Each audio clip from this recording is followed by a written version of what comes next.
Selamat datang di X Undercover. Channel ini merupakan perbincangan antara Dr. Jaya dan Pak Franky yang bertujuan untuk edukasi serta menceritakan pengalaman Dr. Jaya sebagai ahli forensik dan patologi. Sekedar informasi terkait jadwal tayang X Undercover yang akan tayang setiap hari Senin, Rabu, dan Jumat.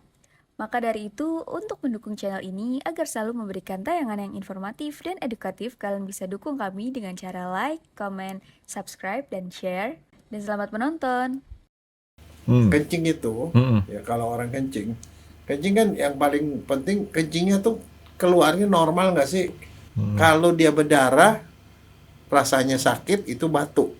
Dok, kenapa dok kalau ngobrol sama dokter Jaya nggak jauh-jauh daripada bau sama yang istilahnya hal-hal yang nggak enak dah dok buat kita sambil makan? Enggak, soalnya begini ya, saya bilang nih kalau kedokteran nih, yang kedokterannya balik enak itu kedokteran kandungan lagi. Ya kenapa? Hah? Kan ngeri dok. Bukan, happy ending selalu. Kan kalau kayak kita mau nonton nih, kita mau nonton aja ya. Penonton kamu senengnya film apa? Film horor. Artinya memang dia seneng ditakut-takutin. Film drama, artinya dia memang pemimpi, maunya sesuatu yang indah-indah. Detektif, mau pusing kan? Kalau yang namanya dokter juga sama. Kalau dokter bedah, kan udah tahu ujungnya. Buka, tutup, buka, tutup. Hidup, cacat, mati. Kalau dokter kanker, kemo, mati ujungnya. Iya. Iya dong. Iya. Tapi kalau dokter kandungan datang happy, waduh dok, saya hamil nih dok.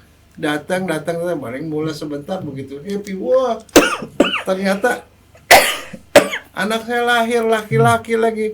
Boleh nggak dok namanya dokter Jaya gitu lah. Happy semua lagi. Jadi sukses probability-nya lebih gede dokter kandungan. Oh iya. Tapi masalah happy belum tentu dok. Happy lah. Belum tentu. Banyak orang mulai dari hamil aja dia pusing. Ini anak siapa ya? Apalagi sampai dilahirin. Ya kan? Terus kemudian orang-orang yang bermasalah dengan status perkawinannya. Ya itu banyak. Nyari masalah sendiri. Tapi mostly itu kehadiran anak itu. Kehadiran. Secara umum dok ya, memang kehadiran anak itu satu hal yang istilahnya selalu happy memang. Itu benar. Yang tadi cuma segelintir orang, nggak boleh kita generalisasi dok. Dok, jadi dok, kita kemarin udah bahas masalah BAB. BAB udah dibahas loh ya? Udah BAB udah ya. Kentutnya, bau badan, bau mulut. Sekarang kita bahas masalah kencing. Tapi kencing yang bukan kencing apa namanya? Kan kita pernah bahas tuh, kencing yang berwarna atau apa. Nah, ini kencing yang ada penyakitnya dok. Katanya dok ya. Bisa begitu kan dok ya? Iya. Itu kencing yang ada penyakitnya gimana tuh dok? Dia punya kencingnya. Sekarang yang jelas begini dulu deh. Kencing itu, ya kalau orang kencing kan yang paling penting kencingnya tuh keluarnya normal nggak sih? Kalau normal itu artinya kita kencing frekuensinya tertentu. Misalnya dalam 4 jam sekali kita kencing, itu normal. Tapi kalau kencingnya setiap setengah jam sekali kencing, nah itu nggak normal, Franky. Itu artinya infeksi. Gini, saya mau coba istilahnya cerita sama dokter Jaya. Saya udah punya kebiasaan bangun tidur tuh minum air. Ya. Satu muk itu kira-kira volumenya sekitar 400 mili itu dok, karena muk saya muk bir kan yang gede. 400 mili. Habis itu sarapan dikasih lagi 1 muk lagi. Kadang-kadang sarapan bakmi juga. Bakmi ada kuahnya juga. Berarti kan satu pagi itu saya sudah minum sekitar 1 liter tuh dok. Ya. Akibatnya setelah itu saya kencing jadi sering. Bisa 1/4 jam sekali itu dok. Kenapa nggak sekaligus? Emang nggak habis? Bukan nggak habis. Jadi saya pikir waktu kencing pertama sudah habis.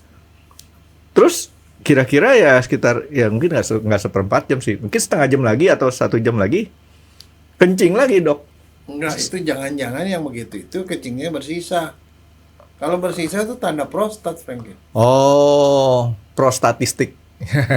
Oke. Enggak, prostat mungkin prostat. Karena sebenarnya mestinya kencing aja sekaligus. Tapi kan itu kan yang keluarnya 1 liter. Maksudnya 1 liter tuh, Dok. Masa kita keluarin 1 liter lagi? Ya, lama di WC, Dok. Kemungkinan Enggak, tapi rasanya kandung kemih saya mungkin nggak terlalu besar kali, Dok ya. biasanya begini, kalau begitu udah kencing, rasanya tuntas nggak? Tuntas. Tapi 1 jam lagi kayaknya udah ada desekan lagi gitu kan. Jadi saya cuma menganalisa sendiri. Minumnya 1 liter, masuk ke kandung kemih, masuknya itu yang dikeluarin habis. Terus diisi lagi. Sama aja kayak kita kloset kan, Dok, ada bak apa sih, tabung penampungan yang buat di flash itu tuh. Habis kita flash kan dia ngisi lagi tuh. Penuh kita flash lagi. Kira-kira kayak gitu, bener ya sih, Dok? Iya, tapi kalau setengah jam sekali mah kalau buat cowok terlalu sering. Terlalu cepat ya, Dok ya. Ntar saya suruh dia agak itu lama dah. seringnya. Yang kedua warnanya. Karena kalau habis minum kan gitu mah bening. Kuning, nggak sampai kuning. Enggak. Itu jadi nggak masalah. Terus nggak ada komponen-komponen lain. Komponen lain kadang-kadang misalnya kencing disertai rasa sakit. Waktu kencing ada sakit. Nah. Kadang-kadang begitu kencing tersumbat gitu, cek, baru keluar lagi. Ini yang kalau kita pernah saya ngalamin seperti itu. Sampai sakit bener kayak ada jarumnya gitu, Dok ya. Itu kalau kita nahan kencing kelamaan. Ya. Pernah tuh. Jadi nahan kencing kelamaan di mobil, begitu ketemu rest area kencing tapi nggak bisa langsung keluar. Yang rasa tuh kencingnya sakit banget kayak ada paku atau kayak ada jarum gitu, Dok. Ya mungkin ada jarumnya itu biasanya gitu, ada salah satu unsur batu itu. Oh. Ada yang kasaran tuh lewat gitu, dia ngegores, nah itu sakit. Oh, jadi dia keluar tuh saat Ya. itu sakit itu si batu tadi nyelundup keluar. Iya, kalau yang batu kecil ya. Aha. Tapi yang jadi masalah ada kadang-kadang batu gede nyumbat langsung cek, tiba-tiba stop bener, nggak bisa kencing. Dan disertai kemudian rasa sakit. Itu yang lebih nggak beres tuh ya. Itu berarti batunya lebih gede. Hmm. Nah, salah satu tanda juga kadang-kadang batunya kecil nggak berasa sakit, tetapi waktu kencingnya berwarna merah. Bukannya kuning, merah. Bukan karena habis minum Fanta merah. Bukan. Oh. Nah, kalau habis minum Fanta merah, habis minum makan buah naga, minum bit, Iya. bit ya, merah itu. Obat-obatan tertentu, misalnya obat TBC, rifampicin itu merah. Yang kayak gitu boleh dibilang relatif Normal, wajar. wajar. Tapi kalau misalnya kencing, sakit-sakit disertai darah-darah gitu, berdarah kadang-kadang. Merah karena darah gitu, Dok ya. Be careful, itu bisa karena penyakit jengkolan. Jadi karena gini, pada beberapa orang makan jengkol, di dalam jengkol itu ada asam jengkolat namanya. Dia itu akan bisa membentuk kristal. Kalau kencing kita asam, membentuk kristal, kristalnya itu seperti duri. Bayang nggak kamu kencing, ada duri itu yang lewat tuh. Bukan batu tapi duri. Duri. Itu yang bikin saluran kencing kita. Dan kejadian penyakit itu tidak pernah terjadi di negara barat. Hanya ada di negara Asia. Indonesia, Malaysia, Singapura. Itu karena asam jengkolat. Karena si jengkol ini adanya di situ. Ya. Dan kalau itu yang terjadi, biasanya kalau dokter yang nggak tahu, dia merasa bahwa waduh ada batu, ada apa segala, dia periksa macam-macam, wah ginjalnya rusak segala macam. Seperti itu. Tetapi sebenarnya kalau dokter Indonesia udah tahu, ditanya aja, Bapak habis makan jengkol? Iya. Berapa banyak, Pak? Yo adalah sepiring. Oke. Kalau udah sepiring, udah. Dokternya tinggal siapin natrium bikarbonat. Itu soda kue. Yang bentuknya cairan itu diinfus lancar udah. Karena asam jengkolat itu garamnya yang berupa kristal itu larut. Karena suasana basah itu dia asam. Suasana basah larut, hilang, penyakit sembuh. Tapi si jengkolnya itu mau dimasak gimana? Istilah bukan karena cara masaknya bukan salah, Dok ya? Cara masaknya bukan. Kan jengkol nih, Dok. Oh, gara-gara dokter ngomong jengkol. Jengkol enak loh. Enak. Kayak Yang daging dan dokter tahu yang paling bikin jengkol tuh bau diapain? Pertama jengkol mentah. Kan Ya. jengkol mentah dimakan juga bisa. Ya nggak enak Nggak enak, tapi bisa di semacam kayak di apa sih? direbus. Bukan direbus, di kayak dibikin kayak gado-gado gitu ada. Kedua jengkol digoreng. Jengkol dibikin pink. Nah itu Jengkol dia tuh betul juga. Terus satu melinjo sih kebanyakan sih. Yang ketiga tuh jengkol di itu dok, di apa nih? Disemur. Di balado. Iya. Balado juga. Itu Ditumpuk gitu. iya. Kan. Kalau orang Betawi enak semur jengkol dok, yang coklat. Kayak daging ya. Dulu ngeces dulu dok. Nah itu nggak pengaruh. Jadi artinya asam jengkol itu nggak rusak gara-gara kita proses masaknya. Enggak, bukan. Oh. Dan itu juga seperti kayaknya sih ada orang-orang tertentu yang gampang mengalami jengkolan. Nah kalau itu terjadi itu karena jengkol. Tapi contohnya saya ada satu cerita yang menarik ya. Ada satu teman saya, nggak ada apa-apa, nggak ada angin, nggak ada hujan, nggak ada apa-apa. Sekali waktu dia mau kencing, begitu kencing keluar, blok keluar itu darah. Darahnya berupa bekuan, Fengki. Bekuan darah seperti cincau, banyak. Kan saluran kencing kecil dok. Jadi Ya, tapi dia langsung keluar, blok. artinya kayak tetesan cat itulah dok ya. Cat mobil tuh kan kalau nggak dihancurin pakai thinner kan tuh kan kental tuh. Kayak gitu kali Iya. dok ya. Blok. Dan dia kaget. Terus saya bilang sakit nggak? Nggak sakit, Fengki. Bisa gitu ya. Karena keluarnya bentuknya cairan juga sih ya. Keluarnya cairan. Cairan tapi kental ya. Begitu keluar tuh geblek gitu. Jadi Seperti kayak cincau merah. Terus sakit apa enggak? Sama sekali nggak sakit, tapi jumlahnya banyak. Wah. Itu merah itu darah beneran tuh dok. Darah. Kok bisa? Udah gitu saya bilang, udah ke rumah sakit deh. Di rumah sakit diperiksa. Terus dilakukan yang namanya sistoskopi. Jadi saluran kencing dari bawah, ini cowok kan, disemprot sama cairan radioaktif itu difoto. Kelihatan tuh di kandung kemihnya, buli-bulinya, itu nggak rata, seperti kayak ada tumbuhan Di kandung kemih tadi, bagian dalam. bagian dalamnya. Di biopsi, kanker buli-buli, kanker kandung kemih, sesuatu yang jarang lagi. Tapi namanya agak lucu juga ya, kanker buli-buli ya. Atau kanker kandung kemih. Kanker kandung kemih. Nah, udah gitu kan dia kaget gimana. Nah, yang jadi masalah adalah terus gejala lain apa? Nggak ada apa-apa. Nggak ada gejala apapun. Cuman begitu ditanya lebih lanjut sama dokter, ditanya dalam waktu 5 bulan terakhir berat badannya turun 2 kilo. Cuman itu doang gejalanya. Gejala yang lain nggak ada. Sebelumnya nggak pernah ada kejadian kayak gitu. Nah, sekarang yang jadi masalah adalah kandung kemih itu letaknya kan segedenya segini nih. Kira-kira ya isinya setengah liter sampai 1 liter lah. Dindingnya tuh tipis, Frankie. Dindingnya paling 2 mili. Kalau kankernya di bagian dalam, tumbuhannya itu di dalam, kalau itu dibuang, Robek. robek. Terlalu tipis. Kalau mau diganti, ya mesti diganti seganti-gantinya kandung kemih, tapi ganti pakai kandung kemih apaan? Kayak babi dok. Kan orang Cina apa-apa pakai babi. Kandung Akhirnya kemih. saya nggak tahu, tapi saking dia bingung, terus kemudian ternyata ya begitu kita lihat-lihat browsing-browsing, ternyata memang kandung kemih itu kalau orang kanker kayak gitu. Kalau dia berdarah, rasanya sakit, itu batu ginjal, batu ureter. Tapi kalau batu di kandung kemih juga bisa ada batu. Tapi batu di kandung kemih itu nggak ada gejalanya.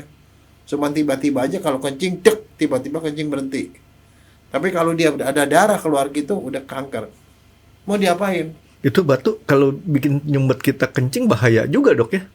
Tiba-tiba kencing stop, mendadak dek gitu. Batunya ada yang sampai segede gini lagi. Segede bola tenis. Berarti nyumbetnya di ujung Di bawah. saluran kencing ya dok. Iya. Sebelum masuk ke saluran kencing udah nyumbet di situ duluan tuh ya. Ya ada segitu walaupun itu. Tapi ini yang saya mau bahasnya soal kanker kandung kemih ini. Si kanker si buli-buli tadi. Iya, dokternya stres ini, dokter nih. Stres. Temen dokter juga yang Senior kena juga. penyakit kanker buli-buli. Dia pergi ke Singapura. Di Singapura di foto ronsen apa semuanya dia kondisinya bagus, cuma soal itunya doang. Dia bilang mau nggak diterapi dengan satu terapi yang tidak umum, karena kanker buli-buli itu kan tadi bilang operasinya susah,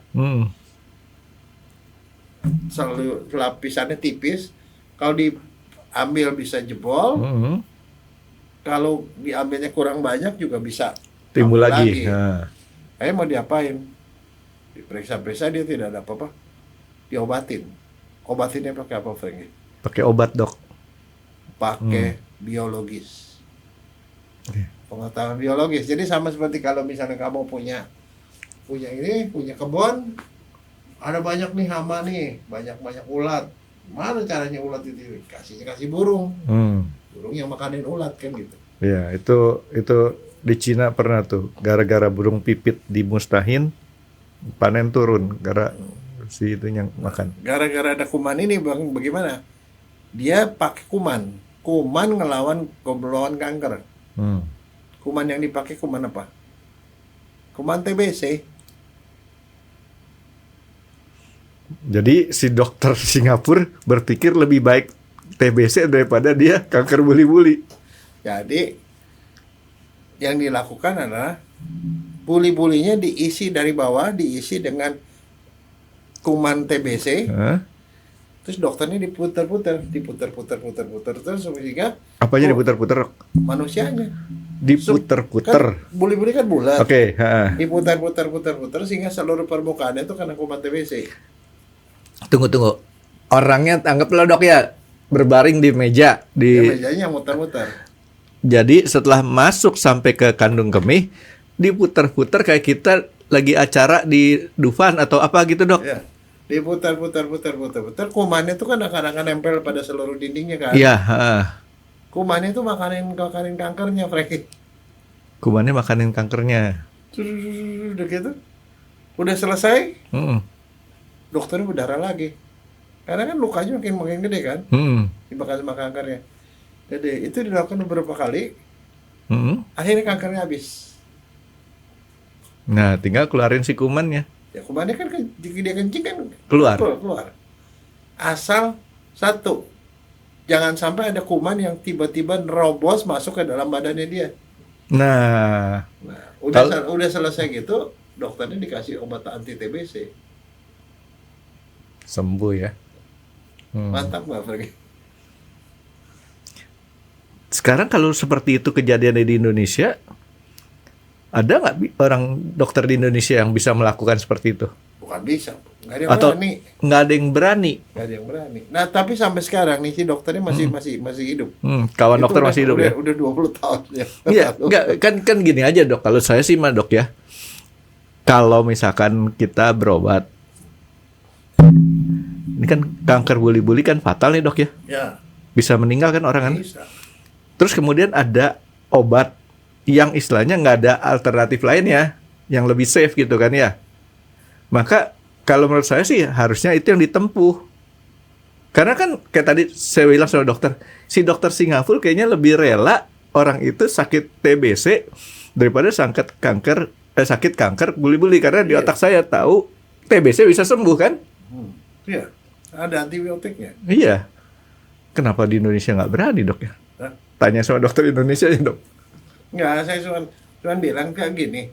Mungkin saya nggak tahu ya, tetapi ya kanker ini karena udah pernah dipelajari ke kedokteran ya memangnya ada. Artinya ada orang. Tapi begini, kalau sekali waktu ada orang yang ngalamin kencing keluar darah, sakit, bersyukur karena itu adalah batu. Batu tuh gampang diobatin. Jadi dengan cara ditembak kayak dioperasi kayak apa segala macam. Tapi yang kalau misalnya kencing keluar darah, tidak rasa sakit, tidak ada apa-apa, gejala lainnya cuma satu, berat badan berkurang. Hati-hati itu kanker buli-buli. Iya. Nah kalau kanker buli-buli ya harus diobatin kan? Memang berat badan tuh sensitif sih Dok. Ya. Saya ada yang kasus kemarin dokter itu saya ketahuannya itu waktu dia berat badannya turun. Tapi yang saya mau tanya sama dokter Jaya, kan kita udah tahu jengkolan sebagai penyebab jengkolan. kalau orang nahan kencing juga akibatnya kan ada pembentukan batu kencing di kandung kemih. Si tadi kanker buli-buli itu penyebabnya apa, Dok? Kanker sebabnya ada genetik, ada lingkungan, apa? Ya bisa dari minum, bisa dari rokok, bisa dari segala macam, pengawet. Oh, jadi artinya penyebab kanker itu banyak dan bervariasi, Dok ya? Iya, bervariasi, tapi salah satu yang juga cukup ini biasanya ada keturunan, ada Paling keluarga, tinggi itu ya? Udah keluarga tuh ada yang mungkin menderita kanker. Nah, kalau gitu sebentar saya mau nanya. Kalau orang punya gen kanker nih, Dok ya. Misalkan kanker otak aja, Dok ya. Pasti anaknya kanker otak juga, Pak? Bukan, dia punya bibit. Tapi kanker di mana nggak tahu. Nggak tahu. Nah, satu, supaya dia nggak kuat, nggak keluar apa, gimana caranya? Dia harus hidup sehat. Hidup sehat tuh sebenarnya prinsipnya di dalam badan kita tuh ada sel T namanya, T killer, yang akan membunuhi semua kanker apapun yang ada di badan kita. Tapi sel itu baru berfungsi secara optimal kalau vitamin kita cukup, terutama vitamin D. Nah itu jemur lagi, Dok. Ketemu vitamin D lagi. Vitamin D itu ada obat anti kanker. Antioksidan itu adalah anti kanker. Jadi bagaimana cara untuk menjaganya? Ya hidup yang sehat. Kalau di orang Jepang kenapa mereka jarang kena kanker? Karena yang mereka makan apa? Jamur-jamuran. Jamur itu anti kanker. Dia minumnya teh hijau. Itu anti kanker. Dia makan itu seaweed. Itu anti kanker. Banyak makan sayuran itu anti kanker. Banyak makan ikan anti kanker. Oh, jadi penyebab kanker kalau saya ambil kesimpulan sendiri nih, Dok. Penyebab terbesarnya adalah makanan nih, Dok ya. Makanan, pokoknya barang yang masuk ke dalam badan kita. Makanan, minuman, alkohol. Polusi juga jangan lupa. Ya, barang yang masuk ke badan kita, polusi segala macam gitu ya. Bukan cuman masalah si gen tadi. Gen tadi memang bawaannya doang loh, Dok. Oke, jadi itu agak repot, Dok ya, kalau misalkan memang orang sakit kanker buli-buli. Sekarang persentase orang sakit buli-buli itu berapa banyak sih, Dok? Di Indonesia banyak nggak? Nggak terlalu banyak. Untungnya nggak terlalu banyak. Tapi kalau nggak, cuma saya takutnya orang nggak tahu. Nggak ngeh. Dia pikir nggak apa-apa. Karena nggak sakit gitu loh. Tapi yang aneh juga nih, Dok. Tadi yang sakitnya kan dokter. Kan dokter biasanya gaya hidupnya sehat. Pakai baju putih. Baju putih kan sehat, Dok. Oke, terus Dok, kalau kanker kayak tadi itu sama sekali nggak ketahuan, itu ketahuannya itu waktu di tahapan kemana tuh, Dok? Udah kan istilahnya apa, kanker pakai stadium, Dok? Darah, dia ke sana, dia sistoskopi, dikasih itu kan radioaktif tuh, di foto, kelihatan lah di dalam permukaannya tuh nggak rata gitu. Di biopsi, ya benar ketahuan kanker. Nggak bisa diapain, tapi memang yang bisa diobatin. Tapi bahwa itu bisa survive begitu, saya sendiri, buat saya tuh mengagetkan, karena kita nggak pernah belajar itu bahwa itu diobati pakai kuman TBC.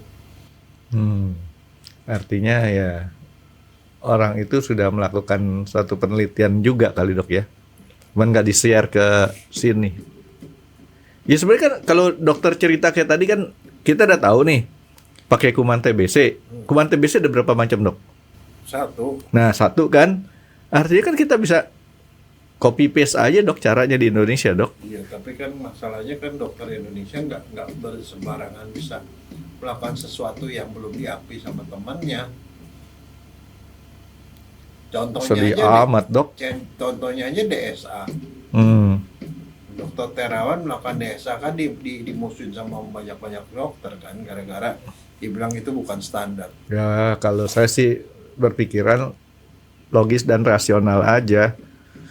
Artinya kalau satu cara pengobatan yang sudah pernah dilakukan dan sembuh, sementara nggak ada alternatif lain yang lebih ringan resikonya, ya kenapa nggak dicoba aja gitu dok ya? Kalau gitu kamu jadi menteri kesehatan deh. Oh jangan dok, Jangan. otak saya suka lompat-lompat. nanti semua jadi loncat-loncat dok. Ya, soalnya katanya dokter Indonesia kalau melakukan sesuatu apapun nggak boleh melakukan sesuatu yang di luar standar. Oh gitu. Ya sudah, kita jadi terkun. Nggak, karena seperti pada waktu kemarin itu kan yang kita banyak melanggar itu pada waktu COVID kemarin kan. Obatnya nggak jelas, semua dokter coba-coba pakai obat macam-macam kan. Nah itu bu, kok bisa diperbolehkan? Ya, itu karena kondisi gawat darurat pandemi. Ya, tapi kan buat seorang yang menderita kanker buli-buli kan, buat dia gawat darurat dok. Ya kan, memang nggak berlaku pandemi banyak, tapi buat dia aja udah gawat darurat ini. Gimana-gimananya nih. Aduh, jadi kanker CA tuh kanker yang boleh dibilang nggak berasa. Nah, akibatnya sih dok, kalau kanker CA atau kanker buli-buli itu kita nggak obatin dok. Ngerti? Untuk jangka waktu berapa lama? Belum ketahuan, tapi artinya mempercepat kematian gara-gara penyakit tersebut. Kalau kita masalah ngomong mati kan setiap orang mati, tapi bisa mengakibatkan kematian tuh ya. Mungkin prosesnya nih dok ya, dalam bayangan saya. Makin lama makin gede, akhirnya kandung kemihnya rusak. Begitu dok ya. Aduh dok, mendingan di-share dok, yang kayak tadi dok kan lumayan bisa bantu banyak orang dok, kalau misalkan bisa ketahuan pakai si kuman TBC, orang bisa sembuh. Ya paling enggak, sekarang cara berpikir saya tanya sama dokter, kalau ada yang kayak begitu, dokter mau coba nggak? Ini saya jadi pasien apa jadi dokternya? Jadi dokternya. Kan dokter jadi dokter dong. Kalau saya mah jadi pasien, paling kayak tadi saya bilang, ada alternatif lain nggak? Kalau ada alternatif lain, resikonya apa? Tinggal saya pikirin mana yang lebih nggak resiko. Kalau misalkan yang kayak tadi saya lihat, itu yang lebih nggak resiko, pasti saya ambil. Kalau dokter, kira-kira? Kirim ke dokter Singapura. Oh. Kasih referensi aja gitu ya. Itu jawaban yang paling bagus dok. Jadi artinya tidak menyalahi peraturan. Ya sayang juga ya. Oke dok, jadi kanker buli-buli ini fatal dan kita nggak bisa ketahuan penyebab yang utamanya dok ya. Dan nggak ketahuan juga dia punya gejala-gejalanya. Ada yang lain dok buat dokter tambahin? Oke, thank you dokter. Terima kasih sudah menonton X Undercover. Jangan lupa like, comment, dan subscribe. Dan ditunggu ya video-video kami selanjutnya. Nah, buat kalian, jika ada pertanyaan untuk Dr. Jaya, boleh banget komen di bawah. See you guys!